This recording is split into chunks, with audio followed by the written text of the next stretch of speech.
Welcome back, everybody, to the Steel City Blitz Steelers podcast presented by Deck Roofing Incorporated of South Florida. And our beloved Pittsburgh Steelers are now 5-0. That's right. That's a big donut, kids. 5-0 on the season as they soundly defeated I'm not saying rival because it ain't no rivalry. They soundly defeated the Cleveland Browns by 30 points or so this past Sunday. And it was quite a dominant performance, but we'll tell you why maybe it could have been more dominant or things along those lines, and get into a little bit of everything tonight, including the very unfortunate injury to Devin Bush and how the team moves forward from there, and plus definitely spend some time talking about our opponent this weekend, who also happens to be 5-0 in the Tennessee Titans. Joining me, as always, are Ian and Ben. And gentlemen, as I always do, give me your initial thoughts on the win over Baker Mayfield and the Browns. And Ben, I'll have you go first. Like I said, I don't want to spend too much time on this. The score speaks for itself. The Steelers are a lot better than the Browns, who suck. Browns fans are idiots. We knew this before. You know, I like I said, the score speaks for itself. All the trash talk we throw at Browns fans just gives them validation. It makes them feel like they're actually relevant, and they're not. They are not. I used to feel sorry for them. Now I feel very little of anything. I'm just like, God, you guys are pathetic. And that's really it. The only thing I want to say is I don't think the Steelers are as good as that score would indicate. Okay. I think the Browns are not a good team. And, you know, the Steelers came out and they obviously were hyped and matched the Browns' energy level from the very beginning and took the wind out of their sails, and then just went, yep, this is like beating up my little brother. I'm just going to kind of hold him at arm's length while he swings at me and swing away wait till he gets exhausted and then drop him. And that was basically the game. I mean, you know, it was pretty pathetic. I'll say one thing about Browns fans. There are some, and I know some, that they get it. You know, these they're loyal?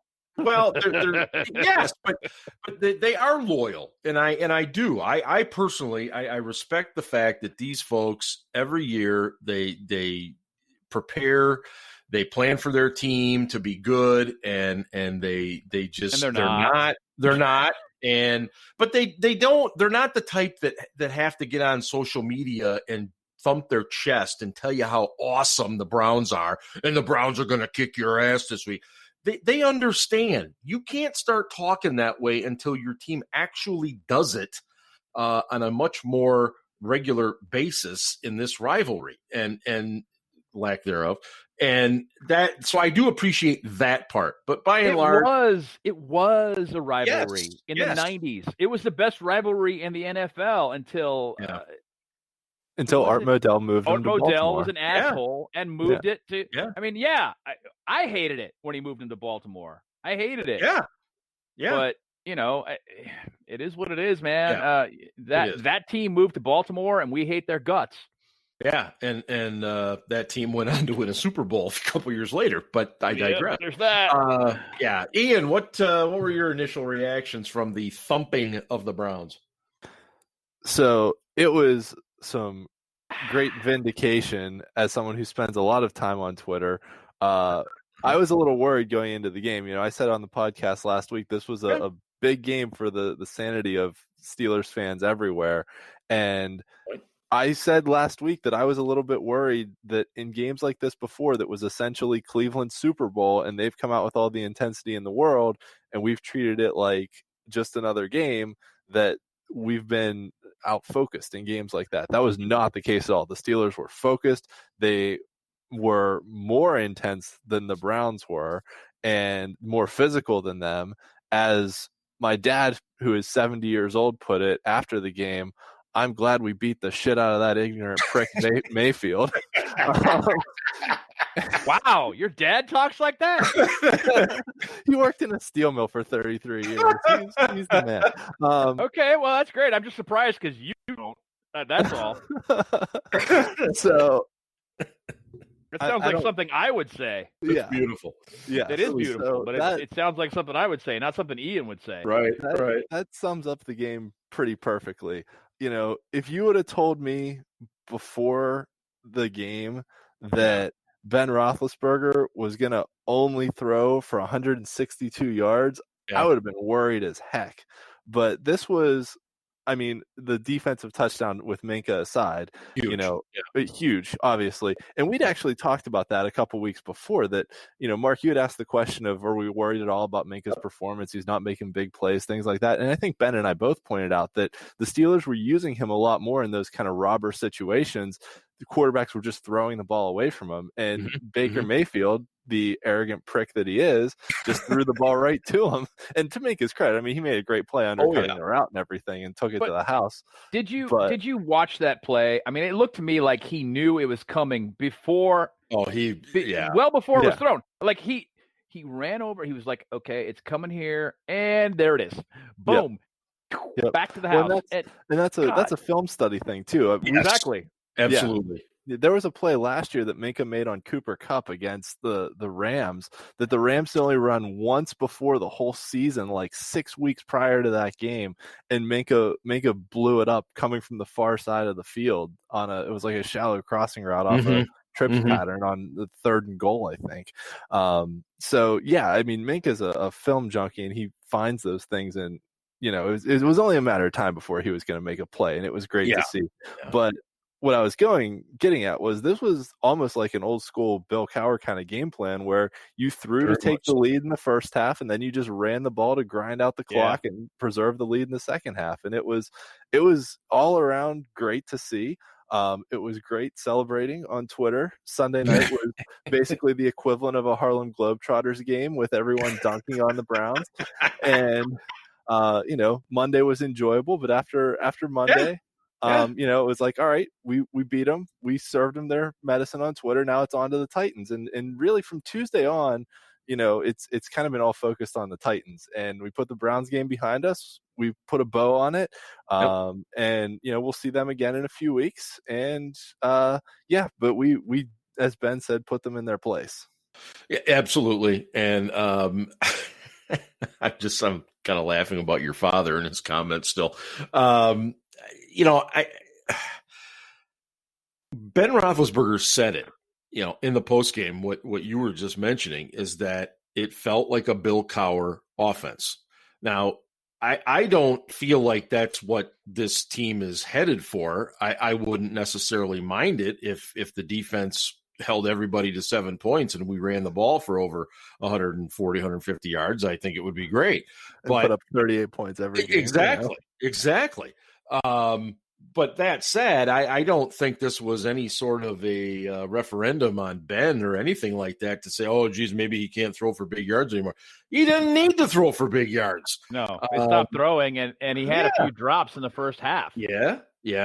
And on top of that. Yeah, and since we're on that, these RPOs, they have to go. They gotta go. Now, wait a minute, guys. There was one long RPO that Ben threw where Chase almost scored. He got all the way down to the 1 yard line, and it was beautiful. It was perfectly executed. Aside from the fact that Jalen Samuels tried to sell the run, so he crossed in front of Ben, and even when he realized he wasn't getting the ball and the overload blitz was to his side, he didn't turn around and try and block anyone. He just kept going and then looked for a rusher coming from the other side where there were no rushers. Aside from that, the RPO worked absolutely perfectly. And, so it can work. I just thought early in the game, he didn't look very comfortable. That's exactly where I was going. I'm not suggesting that you have to 100% can it, but until he gets more comfortable, it seemed, and maybe I'm wrong, but it seemed to me that he was struggling with the coverage. Because the Browns always seem to have 3 guys on the receiver he went to. So either he wasn't. they were calling overload blitzes a lot, and he had to figure out which side it was coming from. Yeah. And then throw to the other side, basically. Okay. Or I guess you can throw to that same side, but if Myles Garrett's coming at you, he's likely to bat that down.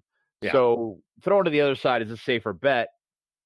And you got to adjust routes so you get something hot quick. And it worked with Claypool, and then Claypool ran for a long way after the catch. I thought he was going to score. In fact, in real time, I was like, he got across, didn't he? Didn't he get across? No, he didn't. Right. Okay, never mind. Yeah, I mean, it works. It just doesn't work 100% of the time. That's all. Well, before I forget, you mentioned Myles Garrett. Who was it that had the spectacular tweet about Mason Rudolph essentially doing as much as Garrett did?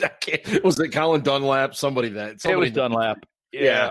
Garrett had a sack, but otherwise he was very much. He was pretty much invisible. Yeah. And don't get me wrong, Garrett just being on the field is a contribution because you're going to go away from that guy. You're not going to run right at him. You're not going to try and ignore him and not have extra coverage to that side when he's coming that direction. Unless you're Jalen Samuels, apparently you can ignore that then. Yeah, dude, that was bad. I watched that 3 or 4 times in a row. Watched it slow. Was like, why didn't you turn around when you realized you weren't getting the ball, dude?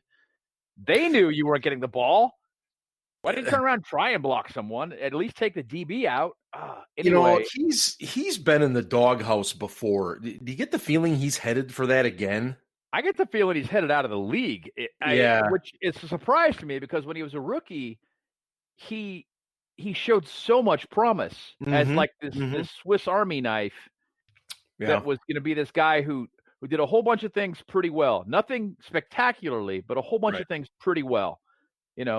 Not quite Isaac Redman because he was really just he wasn't a super dynamic running back, but when you needed a first down, that guy got you the first down. True. Jalen's not even doing that anymore. He's doing nothing. No, I would say he's even closer to being out had McFarland not goofed up on the one draw play where Ben had to run for his life. But be that as it may, let me flip over to the other real glaring thing from Sunday. Ian, when you saw Devin Bush go down, did you know right away it wasn't good? Not right away. I mean, I knew immediately. Anytime a guy grabs his knee and it's a non-contact injury, it's bad. But whenever they showed them carrying him to the locker room, that's when I knew it was bad. Yeah. He walked to the locker room. They carried him off the field. They had 2 guys. He eventually.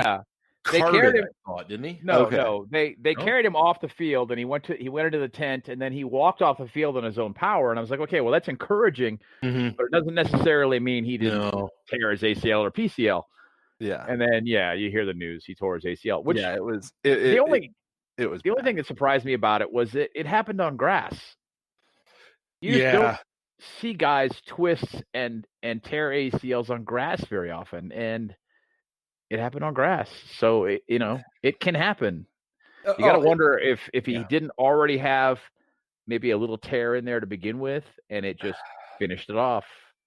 So hard to say, and it was just I don't know. It's these things can happen on any single play. It's the NFL. We all know that, and you certainly feel for the kid, and I feel good enough. He's young enough. I think he'll come back. I mean, obviously you always worry about speed, things like that. But I look at some other far worse injuries to guys who have recovered from stuff like that. So I'm hopeful. It's just disappointing with everything the way it was going. And really, with the way medical technology has advanced, ACL injuries are not nearly as devastating now as they were 20, 30 years ago when they potentially ended guys' careers. Whereas now, I mean, you've seen guys bounce back Le'Veon Bell bounced back from multiple ACL injuries. I mean, he shredded his whole knee the one time and was back basically by the preseason. So, the technology around the surgery has improved dramatically. over the past few years too. Yeah. So Ben, we're we got a little preview of Robert Spillane. Spillane is a guy that was an undrafted free agent and was with the Titans, ironically enough. Didn't last there. Pittsburgh picked him up, and he's been kind of a special teamer, practice squad guy, and he came in. He put some lumber on a few guys. Austin Hooper got a nice welcome, if you will, from Spillane, but that's Austin Hooper took some horrendous hits. He did. I mean, over and over and over again. Bud got him. Yep. Spillane got him twice. Yep. Vince got him. Vince got him the hard. Worst. I mean, whoa! Yeah. I was like, my God, that was brutal. So what are we looking at, Ben, with Spillane? Because we're doing this show on Thursday evening. They're not going to bring somebody in and expect him to play now. So they're going to go with Spillane. Where do the Steelers go now? As Ian pointed out to you and I earlier this week, the next two opponents for the Steelers are run-heavy teams that don't run an awful lot of complicated passing games. So, basically you can take a risk with a Spillane for a couple of games and see how he does. Okay. And see how you feel about it. From my perspective, Spillane is an excellent tackler, which is why he's been a good special teamer. And nope, I lost you, Ben. Well, until we get Ben back here, Ian, are you with me still? I am. Yeah. He is a very good special teamer. He is a very good tackler. He's a very good form tackler. If you watched what he did to Austin Hooper on a couple of occasions, yes. I was told Monday morning that it looked like he was going to get the dot. Which, of course, indicates he's the guy that hears from Keith Butler each play, each call. What do you think? What are they going to do? How are they going to work that?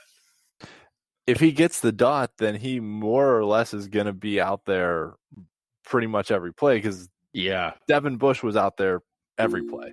Right. That said, Mike Tomlin in his press conference this week mentioned that this was Devin Bush's first year wearing the dot, so they were still working through some growing pains with that and getting used to him calling the defense and him setting things up. And considering we're only 5 games into the season, that yes, it'll be different having someone else making the calls, but it wasn't like they lost a guy who had been, making the defensive calls for years on end, and it was a stable situation. That it's continued growth of getting used to somebody else making the calls on defense, getting the plays in.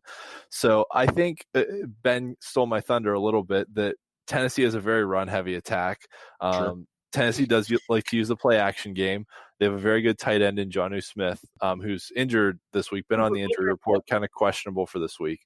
So if Smith plays, I'd be a little more worried about Spillane. If Smith doesn't play, I'm less worried about Spillane out there because he can focus a lot more on Derrick Henry. And having guys who are willing to be physical and stick their nose in there and are good form tacklers are very important against a big back like Henry.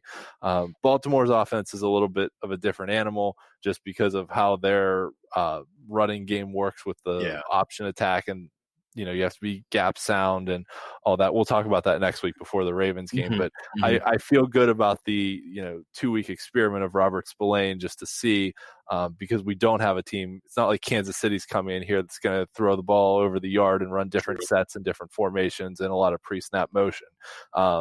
Tennessee runs a lot of play action passes. Tannehill likes to go play action and to throw the ball down the field. And they have arguably the best running back in the league, and Derrick Henry, best pure running back. We talk about all around rushers, with both rushing and receiving. You got to talk about guys like McCaffrey and Barkley and guys like that. But just as a pure running back, I mean, this is a big man too. He's a big dude. I mean, I was trying to think about it. Like, could you imagine if Derrick Henry had played like in a different era? Like he would have been a monster out there because not only is he big, but his speed. Like he would have been like O.J. Simpson highlights, just like running away from people all day. Yeah, and I can't remember what OJ played at, but what does Henry weigh in right now at? I don't know. Yeah, like 220 something. I would guess 250. Yeah, I don't know. He's 6'3". Yeah. I don't know when I dropped the call here, but you were talking about Robert Spillane. Okay, so Spillane's probably going to play in the early downs, and then we're probably going to see Ulysses Gilbert, and we all acknowledge that. I think there are going to be points where we're probably going to see Ulysses Gilbert and Marcus Allen on the field at the same time, because you can't rely upon Vince and Spillane in passing situations. That's silly, and they've had good success throwing the ball this year. So we've got to be aware of those kind of situations coming in. But talking about, since you brought up Derrick Henry, yeah. The thing that occurs to me when I watch Derrick Henry on film is he reminds me of an outside linebacker. He converts. I'm serious. Yeah. No, I know. He converts, not size-wise. Yes, size-wise, he is the same size, but he converts speed to power very well. If he's got a head of steam, look out. And it only takes him 2 or 3 steps. If he's got a head of steam going, he's really, really hard to bring down. If he doesn't, and he's just gotten the ball and he kind of stutter steps a little bit, it's pretty easy. You can get him to the ground. If you can slow him down when he's just starting out, it's pretty easy to get him down. So the thing they're going to need to do is swarm toward him like they did versus the Browns. Yes. They're going to have to swarm toward him this year. And Taylor Lewan being out this week, really, it's a big deal. Sorry. It helps. It does. Yep. You never want to celebrate another guy's injury, especially an injury like that. No, I know it. But that helps a lot. If you're Arthur Smith, the offensive coordinator for the Titans, you know there's no Devin Bush over there. You've got a young, relatively inexperienced guy over there. Do you abandon at all just giving it to Derrick Henry and saying go and say instead we're going to go a lot of play action on first down to take advantage of the Spillane guy, knowing of course that you could easily with Ryan Tannehill you could turn the ball over a couple of times and find yourself behind, and now you're really in trouble. I mean, how do you attack that? Ian, go ahead first. How do you attack that if you're Arthur Smith? One of the things that Tennessee does very well in their running game, especially with the schemes of it, is to have the free guy, because there's always a free guy in the running game. There's always a guy that the running back has to beat. They do a very good job having that free guy be a defensive back and not a linebacker or a down lineman. So it's going to be, Terrell Edmonds and Minka are going to have to make tackles in space, and they're going to have to get Henry on the ground, because like Ben said, once Henry gets rolling through that hole, somebody's going to have to make a tackle, and it's usually a safety or a corner on the outside. They do a good job getting him outside in space. They don't throw to him a whole lot, but even on some check downs, some screen passes, like you get that guy in space, he's tough for a defensive back to bring down. And they do a very good job getting him matched up on defensive backs. So really the guys up front, Hayward, Tuitt, Alu, are going to have to win their battles on the inside and get pressure and force him backwards.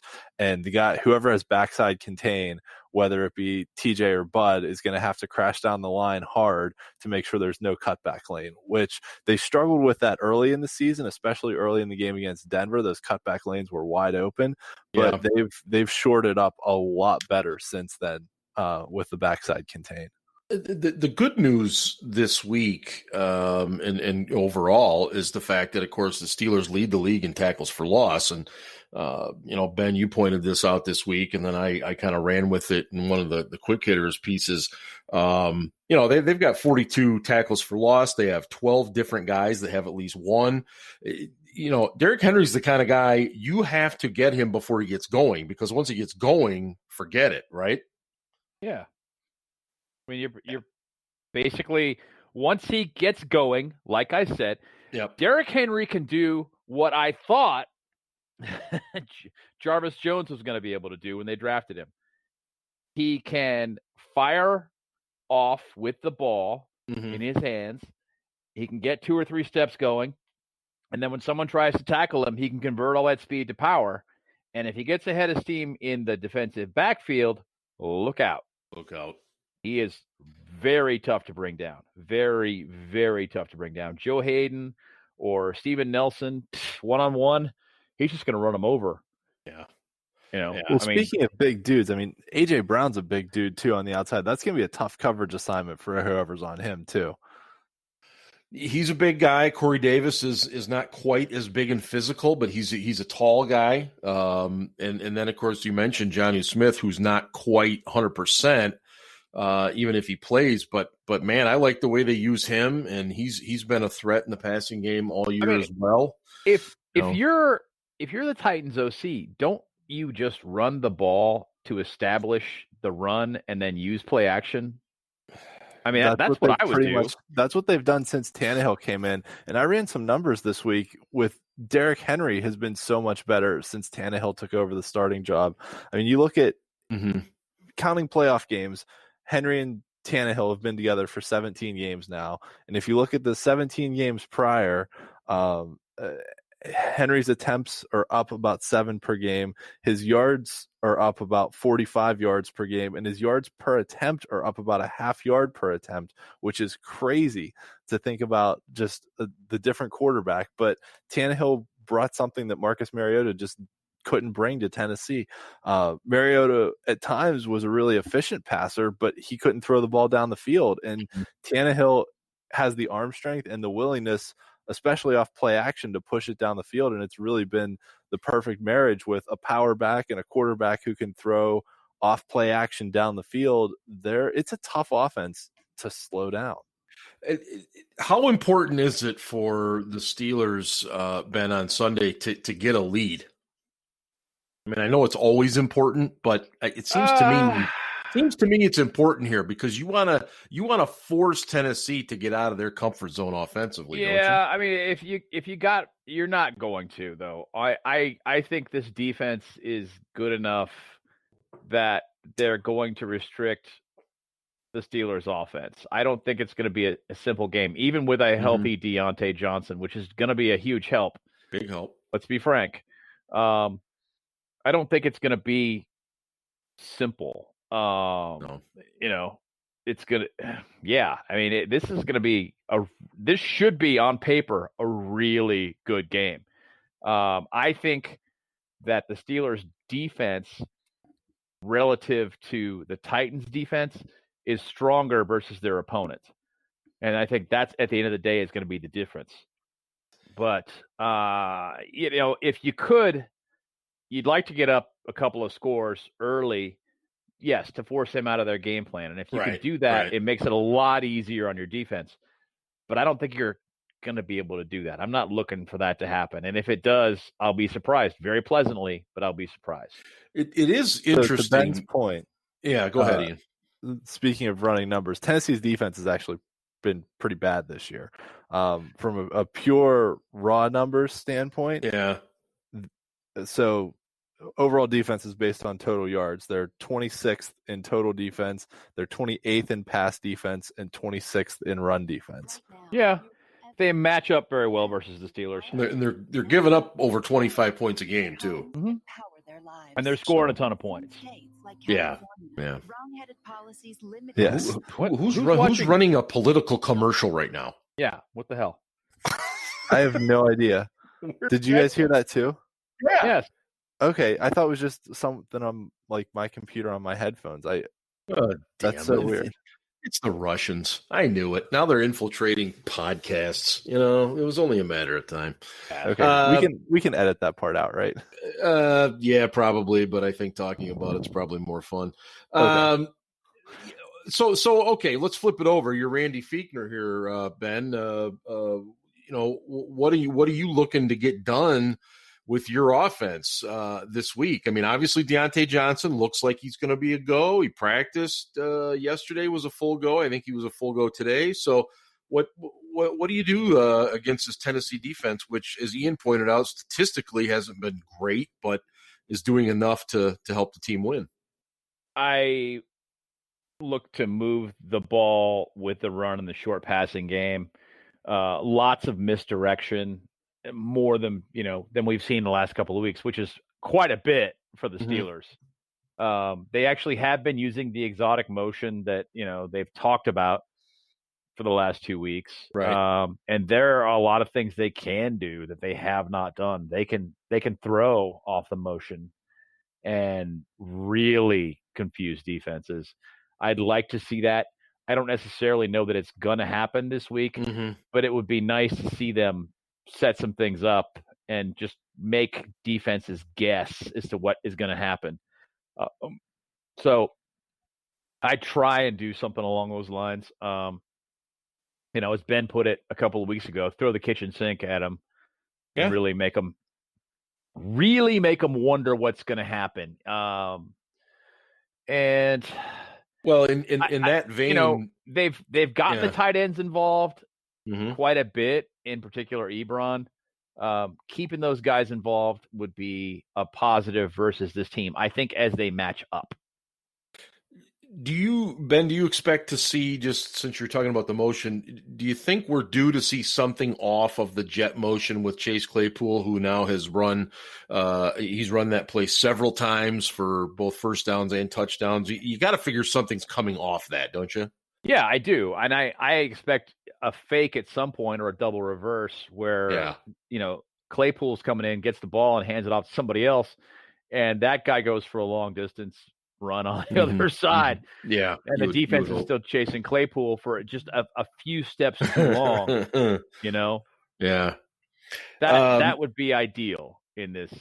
Yeah. Oh no, I agree. And I that's part of the beauty of watching those things happen is there's something coming off of that. Maybe not this week, maybe not next week, but it's coming. Ian, discuss a little bit about the play of the rookie Kevin Dotson. We liked this kid. We thought he was a bit of a steal, getting him the way the Steelers did in the draft. He is literally a mountain of a man. We knew he was good as a run blocker. He's been better than advertised as a pass blocker. And right now, DeCastro's very much up in the air. So what's your overall take on what Dotson's doing right now? I think Dotson has been solid, but hasn't. I think he's almost to the point of getting a little overhyped at this point, especially with the you think? Pro Football Focus rankings. But I mean, he's not killing us, right? He's no. Yeah, he's paving the road in the run game. He's pushing guys back, and he's not David DeCastro, and he's not yet. Probably. Nope. I don't know if he'll ever be David DeCastro. I mean, I don't know if he has. Do you think he has the foot quickness to? I don't think that space? he's going to be as good at pulling as David DeCastro is, or as Alan Faneca was. Right, and that's kind of what I was thinking was the difference. But as far as like gap blocking, even zone blocking, just straight ahead blocking, the guy's a road grader. Oh, absolutely. Yes, I'm not disagreeing with you. He's been very solid. I love him as a player. Love him. Yeah. And I think when he learns how to play football at the NFL level, he's going to be an all-pro caliber guard. I do not think that he's as good as he's being hyped this season. Right now. And David DeCastro did practice today. He was limited, but he did practice today. If he practices again tomorrow, he's starting on Sunday. And David DeCastro is an all-pro guard. So, you can't really go wrong there. If DeCastro plays, it's fantastic. If Dotson has to play, he gets valuable experience. And the kid's obviously big and strong. And like I said, but he gets his hands on you and he's going straight ahead blocking. Forget it. You're done. He's going to win. You don't have a chance. It's over. But when he's coming around pulling, he's not fantastic. No. But he's okay. He's not great at it, but he's okay. And in pass blocking, he's he's a little better than adequate right now. He's not fantastic. Mm-hmm. And I read something the other day with PFF that he was like the highest graded guard in the NFL in pass blocking. I was like, God, that just proves your grading system sucks. Yeah. It has absolutely no base. Yeah. None. One other point on Dotson, let's not forget that he was actually part of the Minkah Fitzpatrick trade, because we traded the first-round pick to the Dolphins and got in return their fourth-round pick in exchange for our fifth-round pick. So we moved up from the fifth to the fourth and used that fourth-round pick on Dotson. So any discussion of Dotson also can't forget that we acquired him with a pick that we got from Miami in the Minkah trade. That's a great point. Let me first of all say that you're listening to the Steel City Blitz Steelers podcast presented by Deck Roofing Incorporated, serving Broward and the southern Palm Beach counties. Whether it's commercial, residential, multifamily, or condos, contact Deck Roofing at deckroofing.com. And it's nice and warm down there right now, which it's certainly not here. So if you need a roof down there, call them. I want to get into something that I have a feeling you guys disagree on a little bit, and so this could be fun. The Steelers are 5-0. This is common knowledge. But Ben, you don't think they're that good. What do you mean by that? I mean, that score last week was deceptive. The Browns suck. I mean, they're 5-0, but they haven't beaten anybody really good yet. They haven't been tested. I'll put it another way. Mike Tomlin, in summarizing most of their wins this season, has said, it wasn't perfect. It wasn't great, but it's a whole lot better to learn lessons while you're winning than it is to do so while you're losing. So True. We'll take the win. We'll clean some things up. We'll keep working on it. And, we'll move on to next week. And that should be their attitude. Really. My understanding was that, and I'm sorry, I just burped. Quite all right. We fully endorse drinking here on the Steel City Blitz. Yeah, well, I am drinking, so it is what it is. Yeah, my whiskey's gone. So. Poor Mark. My understanding is this week Tomlin told the guys that he really appreciated and respected their passion and their approach to this last week's game, but that there were still some things he needed to clean up, that it was not perfect. And that, and granted, yes, he's a coach. That's his job. That's what he's supposed to do. But I really think that he wants to drive home the point to them that they ain't that good. It's like the Panthers 2 years ago. Yeah. After that game, he literally said, I just want to make sure you guys know we're not that good. Things just went our way tonight. And things went really downhill after that game. They did. And, I don't think that's what's going to happen this year. I think my instinct is that this team is a really tight group that is going to push through and make some things happen this year. But at some point, they're going to falter, and it's going to be, a good kick in the seat. And it might be this week, and it might be the week after, and it may be in Dallas for all I know, and it may be after that. I don't know. Right. Maybe they'll lose to Cincinnati or something. Oh, that God. Would suck. Oh, that would suck.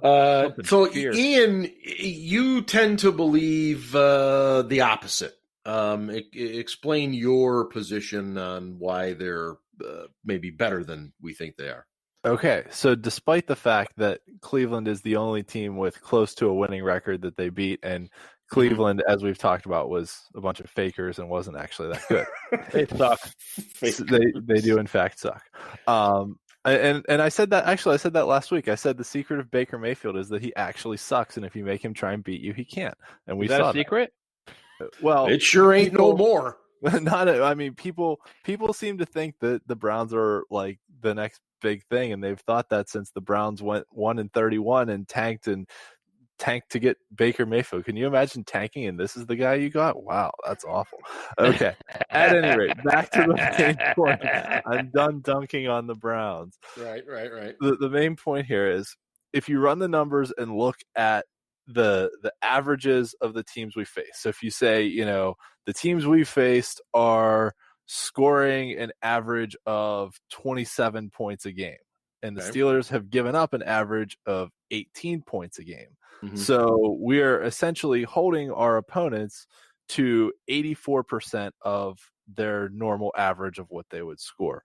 We're holding our opponents to 87% of their normal yardage. Offensively, we're scoring 13% more than what our opponents typically give up. So the only statistic that we're below what the sort of expected average of our opponents is in offensive yards, and we're at 98%. So we're very close. So in offensive yards, offensive points, defensive yards, defensive points, we are better than the averages of all our opponents so far, or what the average would be if we played exactly to the level of our opponents. So for that reason, even though we haven't actually beat a good team yet, this will be our first real test against a good team. The teams we have played them better than they have played against all their other opponents. And you look at Denver, for example. Denver went into New England and beat the Patriots. Now, again, that's not Tom Brady Patriots. We understand that, but that's still been a formidable team this year. Not only that, it's in Gillette. It's not. They didn't do it in Denver. I mean, there's an advantage to playing in Denver in as much as the elevation makes it difficult for the visitors. It's usually a long road trip, and it's the high elevation just gives Denver a natural advantage. Yeah. And it's just like going to Seattle. It's a long road trip. It's it's ordinarily a super loud stadium, but Washington's not allowed to have fans. True. And they have an amazing home field advantage under ordinary circumstances. Who did Houston beat this weekend? Didn't they, or did they? Oh, it was Tennessee, right? That they ended up losing in overtime too. Yeah. I'm just pointing out the fact that Houston was a team that gave us some fits for a half, and then they take a team that we're playing against that's undefeated, and I mean they you can argue they probably maybe could have, would have, should have won the game, but the NFL's a week-to-week league. We know that. It always has been. It comes down to a few plays every game and a few matchups every game. And we see this every year, though, Mark. I mean, and we made this point after either I made it or Ian made it. I can't remember. After the Denver game, that there were going to be points later on in the season where the Broncos were going to do some things, and people were going to look back at it. Because, as I recall, Ian brought up the fact that basically Steelers fans were acting as though we'd lost when, in fact, we won. Mm-hmm. And, the Broncos were going to do some things, so we're going to look back at it and go, that isn't that big a deal. That was a close game, but so what? They're actually a pretty decent team. And this happens every year, and people want to judge things based upon a week 2 performance. I don't understand it, other than the fact that Steelers fans are consistent in one phase, one factor, one facet, if you will. Mm-hmm. I'm drinking too much. Yes, certainly. They bitch a lot. Oh, yeah. We are the least patient group of fans in the world, I believe. It's interesting you say that, and kind of segues away from this a little bit, but a friend of mine he's a very casual football fan, and he was listening to people suck. Well, by and large, they do. But he texts me in the middle of the day, and he says, "Is it true?" He says that the Steelers have only had 3 head coaches since like the 60s, and I said, "Yeah." I said, it was Noel and Cowher and Tomlin, and he said that's just that's crazy to me. I can't believe that I mean, every team in every sport, it seems like they go through a new coach all the time, and I said, part of that is a bit funny simply because of what you just said. The fan base is amongst the least patient group of people you can ever imagine, but the people that matter, the Rooney family, Kevin Colbert, they are among the most patient people you could ever imagine. So it just, to me, it's funny how that works. And the Steelers, the Rooney's value continuity, definitely, and that principle has paid dividends, and so they're not going to go away from it. It is what it is, and Steelers fans need to suck it up and accept the fact that maybe the Rooneys know what they're doing. Absolutely, and I'm guilty of it too. I've plenty of times I've been impatient. What a dick. I know. You got to stop being such a jerk. But anyway, couple of quick thoughts here, guys. What do you make of the Steelers? Ian, I'll go to you first. Bringing back Jordan Berry this week. Jordan Berry's always been a good fair weather punter. He just sucks once December rolls around. Yeah. And so far, Dustin Colquitt has not been very good. If you're going to make a punting change at this point in the year, it's probably not a bad idea to at least bring in someone that is familiar with holding. Yes. And Barry and Boswell had a pretty good relationship as far as a holder kicker went. I can't really think of any, botched holds on Barry's part or anything like that. So, that's an important factor of those field goals. You don't think about that very often. Speaking of holding, do you recall the extra point where there was a bad snap last week? Yes, I do. Colquitt picked it right back up and made sure the hold was perfect. I was really impressed by that. Was I. Yeah. That one action. That's exactly why I well, not the entire reason I brought this up, but we all know that kickers can be very particular, let's say, much in the way that golfers can with routine and how everything is. And when you switch holders, to the average fan, it's like, oh, okay, so they got to hold the ball for a kick. No. You don't understand. The holder knows all the little nuances of the kicker. How do you want the ball? Do you want it tilted just slightly? Do you want it forward, backward, left, right, depending on which side of the field we're on? I mean, all these different things. And I agree with you, Ben. I was really impressed that Colquitt was able to grab that low snap, get it in place, and Boswell drilled it right down the middle. So I was thinking for a brief moment, well, maybe it had something to do with that, but I didn't fault Colquitt on that. I thought he did a good job. But so it'll be interesting. They also had a linebacker in this week. Oh God, I can't remember his name all of a sudden. Will Fork? I can't remember. Tall drink of water guy. Yeah, that'd be funny. But neither guy signed any kind of a deal or anything like that. Just a little workout. But any parting shots before we move along here for the week, Ian? These next 2 weeks are going to be a really good measuring stick, but don't freak out if we drop both of them. Oh God!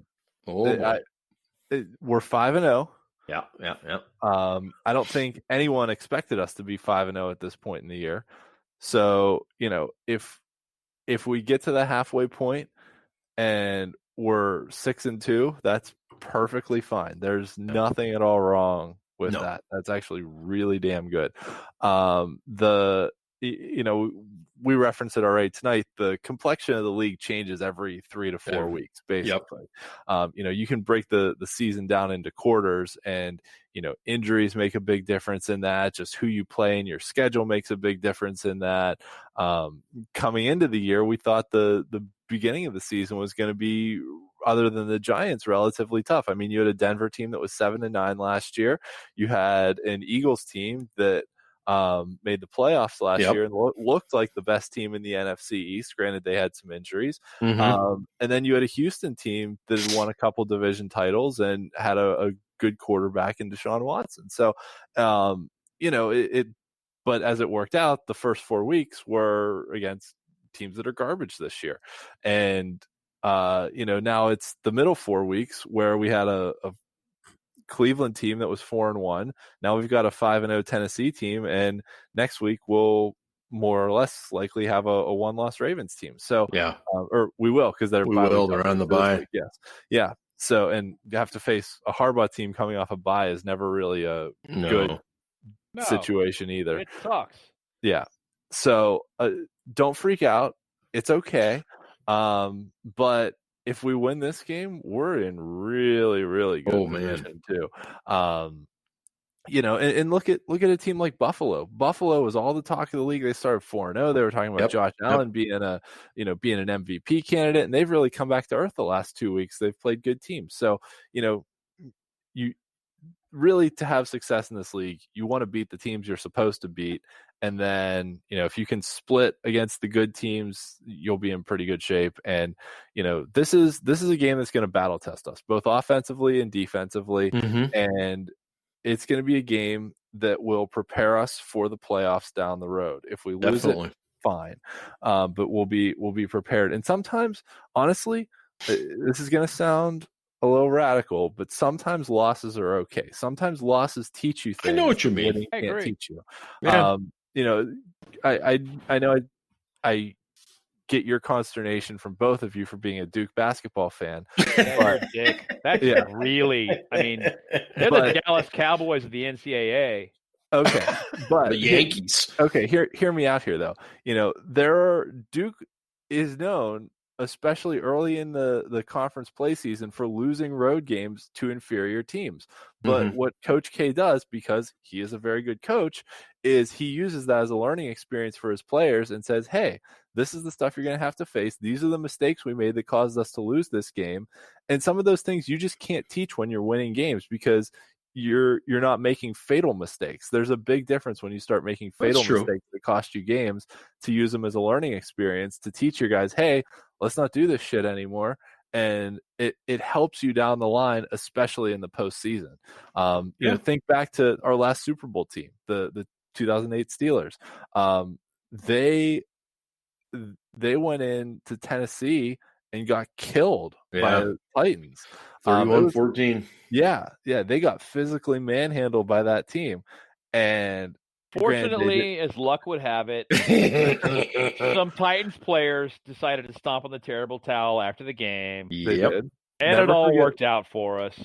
Yes. Lendell White, Keith Bullock. That was going to be my parting shot, was don't forget Lendell White, don't forget Keith Bullock, and most especially don't forget the 2002 playoff game where what was the kicker's name?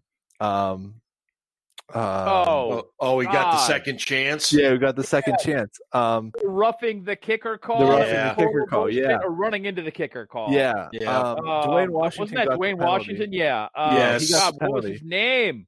Wasn't Attica. Wasn't Zendejas? No. I can't remember. Yeah, fuck that guy. Yeah, exactly. My point is, the Titans are assholes, and don't forget that shit. Joe Nedney. Joe Nedney. Yeah. Joe Nedney. So, don't forget Lendell White, Keith Bullock, and Joe Nedney. These guys are assholes. Fuck them. And there you have it. Ben, any parting shots? Well, apparently, I just got a quick note. The Steelers brought in Barry to see how he was doing, whether or not he was healthy. They did not work him out, and they brought in a guy named Ray Wilburn, who was a pretty good pass coverage linebacker.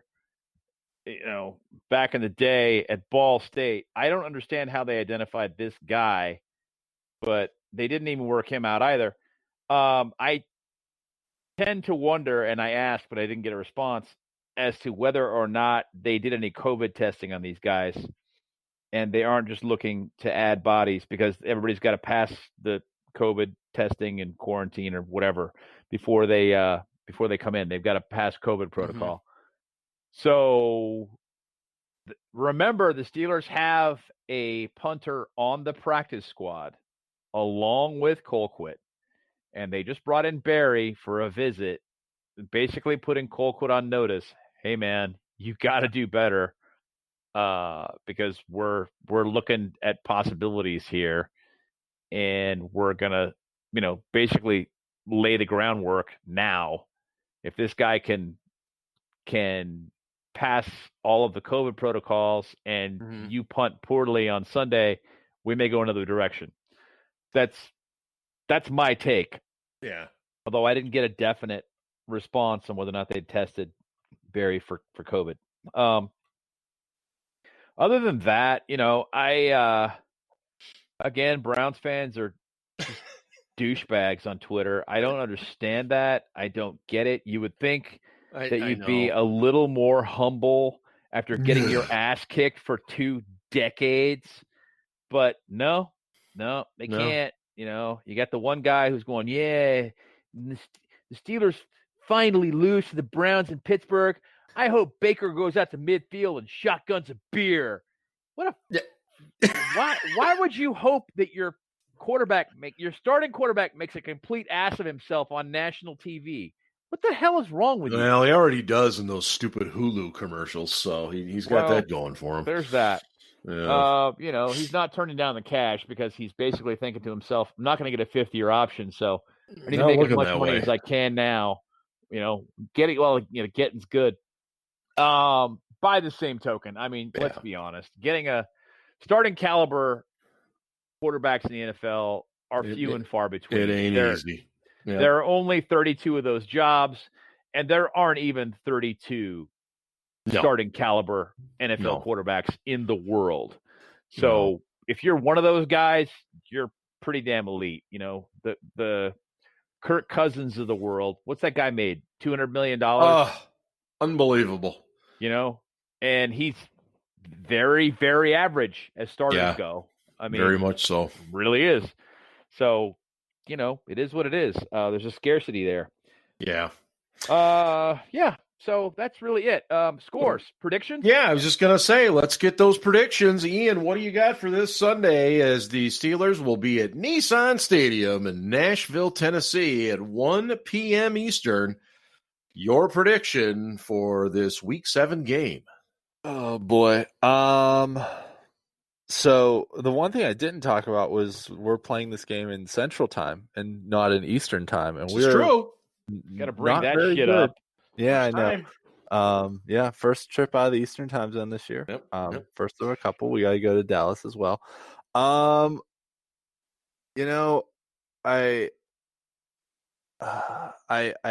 hate to pick against the Steelers, but I'm gonna go Tennessee 31-30 on a last second. Whoa! Wow, that is high scoring. Okay.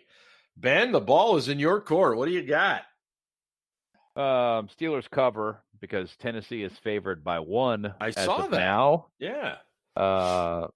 So basically, I'm going to say Steelers 27, Titans 23. Close game all the way down. This I expect to be a barn burner, and for us to actually have some heart palpitations, which is what I expected last week. But yeah, I think the Steelers will pull it out. I think the edge this week is our defense. That's what I think too. I'm going to go Steelers 24, Titans 20. I think we'll make just enough plays offensively. I think Tennessee will find ways to score on us. They'll do a nice job of mixing the pass and the run there early on. But I have faith that that we'll be able to get the job done and then go play the Ravens coming off of a bye week, which, as you guys mentioned, is never easy. So, but in any case, we will be back to discuss it all. And thank you once again for tuning in to the Steel City Blitz Steelers podcast presented by Deck Roofing Incorporated. And hey, go Steelers. Ravens suck.